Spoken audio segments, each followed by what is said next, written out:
Hi friends, ಇವತ್ತು ನಾನು ನಿಮಗೋಸ್ಕರ ತುಂಬ ಪರ್ಚೇಸ್ ಮಾಡಿದ್ದೀನಿ. ವಿಡಿಯೋ ಹಾಕ್ತೀನಿ ನೋಡಿ.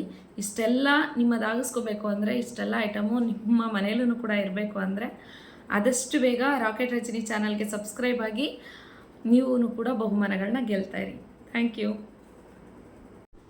ಹಿಂಗಿದ್ದಿದ್ದು ನಾನು ಹಿಂಗೆ ರೆಡಿಯಾಗಿ ಹೊರಟಿದ್ದೆ ಟ್ರೆಂಡ್ಸ್ಗೆ ನಿಮಗೋಸ್ಕರ ಬಟ್ಟೆ ತರೋದಕ್ಕೆ. ಹೌದು, ಕಾವ್ಯ ಅವ್ರಿಗೋಸ್ಕರ ಬಟ್ಟೆ ಹುಡ್ಕೋದಕ್ಕೆ ಹೋದೆ. ಸೊ ವೈಟ್ ಫ್ರಾಕ್ನ ನಾನು ಹಾಕಿದ ಥರನೇ ಸೇಮ್ ಇದೇ ಥರ ಇತ್ತು. ಸೆಕೆಂಡ್ ಒನ್ ಇದೆಯಲ್ಲ, ಇವಾಗ ತೋರಿಸ್ತಾ ಇದ್ದೀನಲ್ಲ ಆ ಥರ. ಬಟ್ ಆ ಥರ ಅವ್ರು ಕೇಳಿದ ಸೈಜ್ ಸಿಗಲಿಲ್ಲ. ಸೊ ಅದಕ್ಕೆ ನಾನು ಫ್ರಂಟಲ್ಲಿರೋದನ್ನು ತೊಗೊಂಡೆ ಅವ್ರಿಗೋಸ್ಕರ. ಅವ್ರು ಗೆಸ್ ಮಾಡಿದ್ದು 1500 ರುಪೀಸ್ ಆಗಿತ್ತು. ಇದು 1499 ಆಗಿರುತ್ತೆ. ಸೊ ಇಷ್ಟೆಲ್ಲ ಪರ್ಚೇಸ್ ಮಾಡಿದೆ ನಿಮಗೋಸ್ಕರ. ಇಷ್ಟೆಲ್ಲ ಪರ್ಚೇಸ್ ಮಾಡಿಕೊಂಡು ಬಿಲ್ ಹಾಕ್ಸೋಣ ಅಂದ್ಬಿಟ್ಟು ಕೌಂಟ್ರಿಗೆ ಹೋದೆ.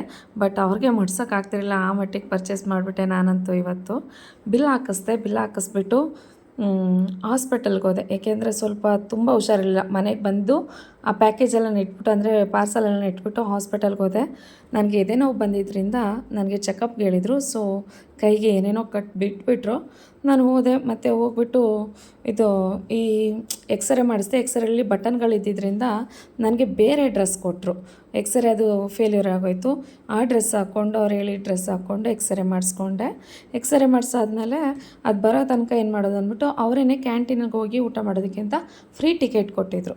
ಸೊ ಕ್ಯಾಂಟೀನ್ಗೆ ಹೋಗಿ ಊಟ ಮಾಡ್ಕೊಂಡು ಮತ್ತೆ ಬಂದು ಬ್ಲಡ್ ಕೊಟ್ಟೆ. ಫಸ್ಟೇ ಊಟ ಮಾಡೋದಕ್ಕಿಂತ ಮುಂಚೆ ಒಂದು ಬ್ಲಡ್ಡು, ಊಟ ಮಾಡಾದ್ಮೇಲೆ ಒಂದು ಬ್ಲಡ್ಡು. ಇವಾಗ ಇನ್ನೊಂದು ಕೈ ತೋರ್ಸೋಕೆ ಹೋದಾಗ ಇಟ್ಟಿದ್ದು ಹತ್ತಿ ಬಿದ್ದೋಗ್ಬಿಡ್ತು. ಸೊ ಅದಕ್ಕೋಸ್ಕರ ಡಸ್ಟ್ಬಿನ್ಗೆ ಹಾಕ್ಬಿಡೋಣ ಅಂತ ತಗೊಂಡು ಮತ್ತೆ ಎಕ್ಸ್ರೇನ ತಗೊಂಡು ಮನೆಗೆ ಬಂದೆ.